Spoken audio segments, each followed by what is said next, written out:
जाए नागिनी क्या करती नागिनी? सर्प अपने ही अंडों को खा जाता है। तो सूर्पणखा बिल्कुल नागिनी के जैसी ही है, समझो सर्प की ही तरह है। इसीलिए बाबा ने लिखा कि ये खुद को, ये अपनों को ही खा जाएगी। और वास्तव में अपनों को ही खाने के लिए आई। रावण अपना था, पूरी लंका अपनी थी, रावण की सगी बहनी थी ये अपनों को खाने वाली है। और ये आसक्ति है। और जहाँ आसक्ति होती, जहाँ पर शक्ति नारी बैठी होती है, वहां पर आसक्ति की दाल नहीं गलती है। और वहां पर शक्ति कौन है? सीता माता। वहां पर जानकी माता शक्ति हैं और सूर्पणखा आसक्ति है। और आज कहा जाता है कि सूर्पणखा सो गई, पंचवटी सो गई एक बारा, पंचवटी सो गई एक बारा। देख बिकल भई जुगल कुमारा, देख बिकल भई जुगल कुमारा। अब यहाँ की चौपाई की एक बात बड़ी पॉइंट की है, सुनिए।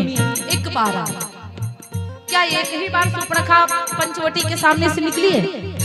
पहले कईयों बार निकली होगी। उसी का वो एरिया था, रावण की एरिया थी। और रावण ने एरिया दिया था पंचवटी को। पंचवटी में ही लगभग आसपास सूर्पणखा रहती थी। कईयों बार सूर्पणखा निकली होगी, लेकिन जब से पंचवटी राघव जी ने बनाया तब से पहली बार निकली। इसीलिए बाबा ने एक बार लिखा हुआ है, भ्राता पिता पुत्र उर्गारी, पुत्र उर्गारी। पुरुष मनोहर निरखत नारी, पुरुष मनोहर निरखत नारी। अब देखो कितनी बड़ी बात यहाँ पर है। चाहे वो पिता हो, चाहे वो भ्राता हो, भाई, चाहे वो पुत्र हो, नारी उसकी सुंदरता जरूर देखती है। ये नारी का स्वभाव होता है। पुरुष नहीं कहेगा डायरेक्ट कि आज तुम बिटिया बड़ी सुंदर लग रही हो। डायरेक्ट पुरुष नहीं कहेगा कि मम्मी आज बड़ी क्यूट लग रही हो। लेकिन स्त्रियां जो होती हैं, जो महिलाएं होती हैं, वो कहती हैं, पापा आज आप बहुत बढ़िया लग रहे हैं, पापा आपके ऊपर ये वाला कपड़ा बहुत अच्छा लग रहा है, पापा ये वाले कपड़े नहीं ये वाले पहनो, आप बहुत सुंदर लग रहे हो। ये भाव नारी जरूर बोल देगी। ये स्त्री का स्वभाव होता है। लड़का अच्छा नहीं लगे, अरे कैसा पागल बने हो, काजल वाजल लगा लो तब जाओ स्कूल, बढ़िया लगते हो आज। पति अच्छा होगा, उसको भी कहेगी आज आप बड़े सुंदर लग रहे हैं, बड़े हैंडसम लग रहे हैं। मतलब नारी का स्वभाव होता, वो तुरंत कह देती कि आप आज अच्छे लग रहे हो। नहीं, पुरुष का स्वभाव होता, वो अच्छे लगोगे तब भी वो नहीं बोलेगा कि तुम आज अच्छी लग रही हो। पत्नी की बात अलग है, लेकिन उसका स्वभाव नहीं होता। इसीलिए चौपाई में लिखा है, भ्राता पिता पुत्र उर्गारी, पुत्र उर्गारी। पुरुष मनोहर निरखत नारी, पुरुष मनोहर निरखत नारी। होई बिकल सक मन ही न रोकी, होई बिकल सक मन ही न रोकी। जिमि रवि मनि द्रवर की। जैसे अपने राम को देखा, लक्ष्मण को देखा, मन को नहीं रोक पाई। मानो कि चंद्रमा को चकोर पक्षी देखता हो तो वो हटता ही नहीं, आगे नहीं हट रही। मानो कि चंद्रमा की लाइट, जब सूर्य की लाइट चंद्रमा पर जाती तो बिना चमके चंद्रमा रह नहीं पाता। उसी प्रकार बिना राम के पास गए सूर्पणखा खुद को रोक नहीं पाई और पहुंच गई। और जानते हो कैसे पहुंची? चुड़ैल बनकर नहीं गई थी कि रुचिर रूप धरे प्रभु पहिया,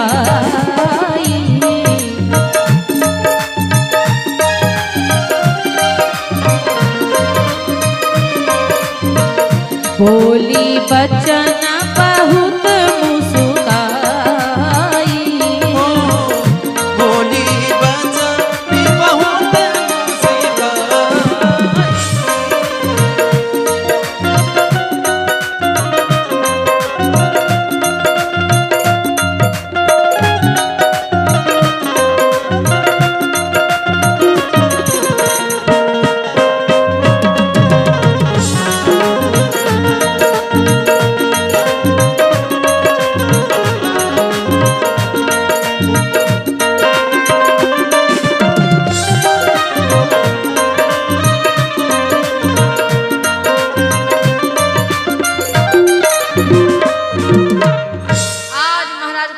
क्या हुआ?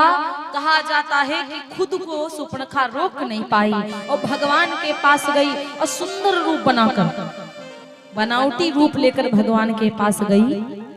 बहुत मुस्कुराई बहुत मुस्कुराए जो तो समझो वहां पर काला है दाल में। सुपर्णखा को थोड़ी ना पता था कि राम हमारे बारे में जानते हैं कि हम भीतर से चुड़ैल ऊपर से सुंदरी बनकर आए। सुपर्णखा को लग रहा था हम बड़ी सुंदर लग रही हैं और ये हमको जान नहीं पाएंगे, इसीलिए बहुत मुस्कुरा मुस्कुरा करके कह रही है। जानते हो राघव जी से क्या बोली? तुम सम पुरुष ना मौसम नारी, तुम्हारे जैसा पुरुष नहीं, मेरी जैसी नारी नहीं, ओ यह संजोग विधि रचा बिचारी। तुम्हारे जैसा पुरुष नहीं है संसार में, मेरी जैसी सुंदर नारी नहीं है संसार में। और पता है मम अनुरूप पुरुष जग माही, देखूं खोजी लोकती हूं नाही, मेरे लायक। सुपर्णखा कहती है मेरे लायक संसार में पुरुष नहीं है। साफ साफ खुद की बड़ाई कर रही है कि मेरे लायक मेरे बगल में बैठने वाला संसार में पुरुष नहीं। और यही नहीं, पूरे तीनों लोकन में देख लिया कि मेरा पति बन सके कोई। पहले बातें मार रही है, राम जी देख रहे हैं उसका मुंह, राम जी देख रहे कैसे ये पागल के जैसे आई है हमको बहकाने, हमको फुसलाने। अरे हम खुद मायाधारी हैं, ये हमको माया सिखाने आई है। सुपर्णखा कहती तीनों लोकन में देखा मेरे लायक कोई दुल्हा नहीं मिला आज तक के, यही कह लीजिए डायरेक्ट। और जानते हो क्या बोली? ताते अब लगी रहूं कुंवारी, मनमाना कछ तुम ही नहीं आ रही। ज्यादा नहीं तनु मनमाना तो तुमको देख लिया, लेकिन पसंद ज्यादा तुम भी नहीं हो। सुपर्णखा कह रही है कि मनमाना तुम ही निहारी, थोड़ा सा मनमाना तो तुमको देखा, हमारे लायक कोई पुरुष नहीं मिला। ताते अब लगी रहूं कुंवारी, अभी तक इसीलिए हम कुंवारी हैं। साफ साफ सुपर्णखा झूठ बोलती है, वो कुंवारी नहीं थी, वो विवाहित थी और विवाहित के बाद वो विधवा हो गई थी, उसका पति मर चुका था। और जब वो बोली कि मेरी जैसी नारी नहीं, तुम्हारे जैसा पुरुष नहीं, संसार में मेरे लायक कोई मिला नहीं है, इसलिए कुंवारी रही हूँ। थोड़ा सा मन माना तो तुमको देखा, वरना ज्यादा पसंद तुम भी नहीं हो। डायरेक्ट कहती है कि मुझसे विवाह कर लो, डायरेक्ट कहती है। यही तो आसक्ति है। और जानती है कि एक नारी बैठी, ये भी नहीं पूछा कि ये कौन है। बगल में सीता जी राम जी के बैठी थी तो एक बार ये भी नहीं पूछा कि ये देवी जी कौन है। डायरेक्ट